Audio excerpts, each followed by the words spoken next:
right, so we're still in chapter 6. So this is maybe the last 3 examples in chapter 6. And we'll start off today by talking about the piecewise defined functions. This says when functions are defined differently on different parts of its domain, they are called piecewise functions.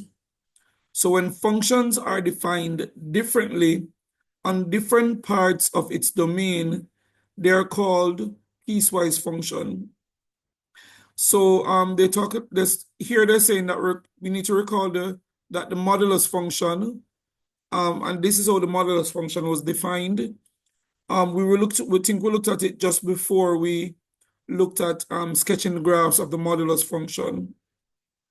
All right, and what you'll notice is that the modulus function is defined differently for different parts of what, so for different values of what x. When x is greater than 0, it's defined one way. When x is equal to 0, it's defined one way. When x is less than 0, it's defined another way. All right, so next, let's have a look at example 51. So the function f is defined by f of x is equal to minus x plus 2, and that is if x is less than 2 but greater than or equal to minus 2. F of x is equal to 4 if x is equal to 2. F of x is equal to a half x squared if x is greater than 2. We're asked to find f of 1, f of 2, and f of 3. We're asked to determine the domain of f of x, and we're asked to sketch the graph of f of x. All right, so example 51. Example 51 says the function f of x is defined by, all right, so I think we've read that already. F of x is equal to minus x plus 2 if x is less than 2 but greater than or equal to minus 2. F of x is equal to 4 if x is equal to 2. And f of x is equal to a half x squared if x is greater than 2. Now, the first thing we're asked to do is to find f of 1. Now, 1 is between minus 2 and 2. So when x is equal to 1, f of x is equal to minus x plus 2. So f of 1 would be minus 1 plus 2. F of 1 would be equal to 1. Next, we're asked to find f of 2. Now, f of 2 is, x is equal to 2.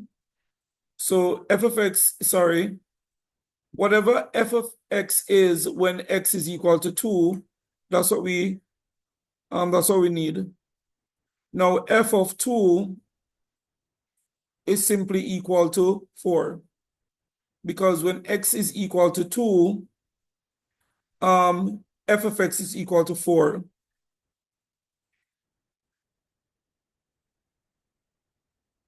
Lastly, f of 3. 3 is greater than 2. So therefore, for when x is equal to 3, f of x is equal to a half x squared. So f of 3 is equal to a half times 3 squared, which is equal to 9 over 2, or 4 and a half. So f of 3 is equal to 4 and a half. Next, we're asked to determine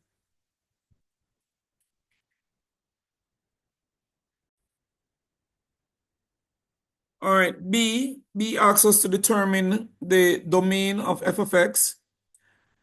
if you'll notice that this graph basically starts at x is equal to minus 2,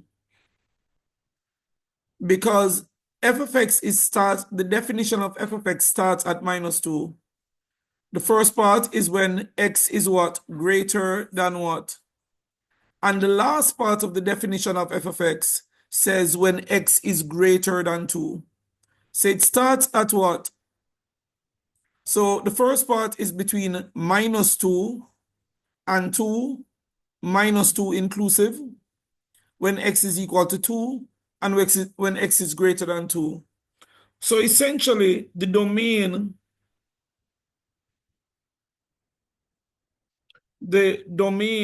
of f of x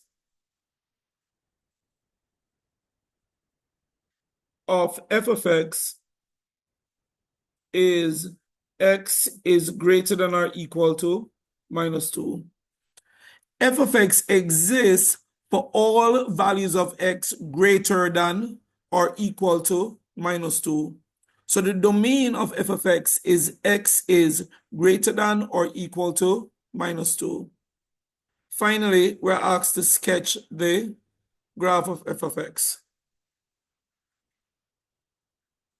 All right, so we need to sketch the graph of f of x.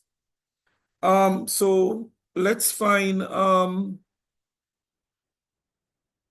between x is equal to minus 2 and x is equal to positive 2, f of x is a linear graph, which is a straight line. So let's have a go at that. So I might say, let's find f of minus 2. Now f of x is equal to minus x plus 2. So f of minus 2 would be equal to minus 2 plus 2, which is 4. So the first part is, the first coordinate I have on f of x is minus 2, 4. All right. Remember that f of x is defined as minus x plus 2 for values of x between minus 2 and positive 2. So it isn't defined at x is equal to 2 for the first part, but it's up to the value that is just before 2. So I'm going to have to find f of 2. This is minus 2 plus 2, and this would be equal to 0. So one point on the graph is when x is minus 2, 4. So minus 2, 4 is here. That is one point on the graph. I can make this a little bit bigger. Minus 2, 4, and positive 2, 0. Now at positive 2, 0, I'm going to draw an unshaded circle. I'll explain why in a second.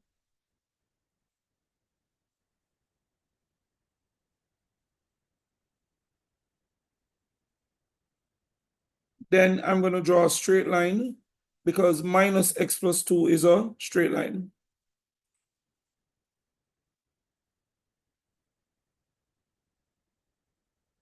All right, so that is the first part of the graph. Now, why the unshaded circle at 2, 0? Because this would be what? 2, 0. Why the unshaded circle at 2, 0?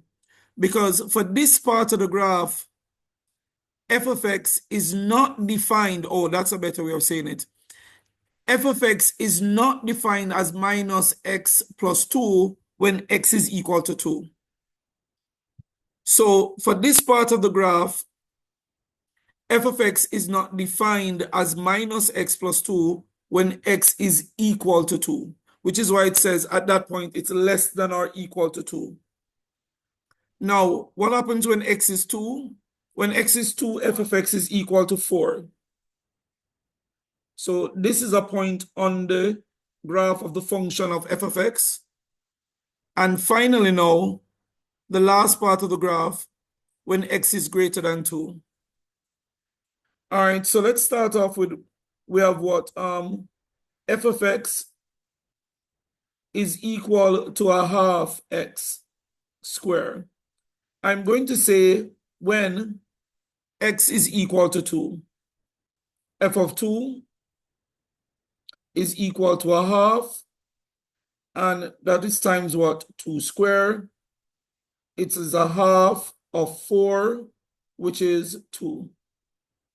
So this is the point 2, 2.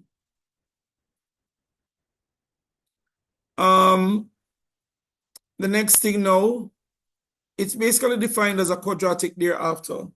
So let's find f of 3. F of 3 is equal to a half times 3 squared, which is equal to, we actually did find this already, 4.5. So this is the point 3, 4.5. Let's find another point. F of 4 is a half times 4 squared.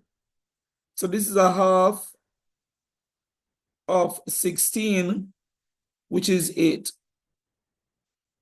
So this is the point 4, 8. No, I can't actually plot this point because y is equal to 8 is not on my graph. So I can plot, first of all, 2, 2. So at 2, 2, I'm going to draw an unshaded circle. Then the next point is 3, 4.5. 3, 4.5 is here. So that's a point on the graph. Now using that point and the point 2, 2, I'll draw the quadratic part of the graph.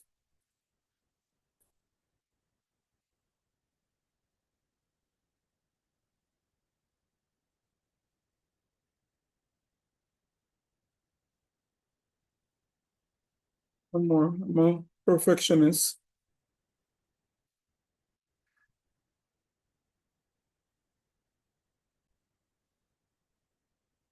And essentially, this is the graph of y is equal to f of x as defined in example 51. So let's pull it down a little.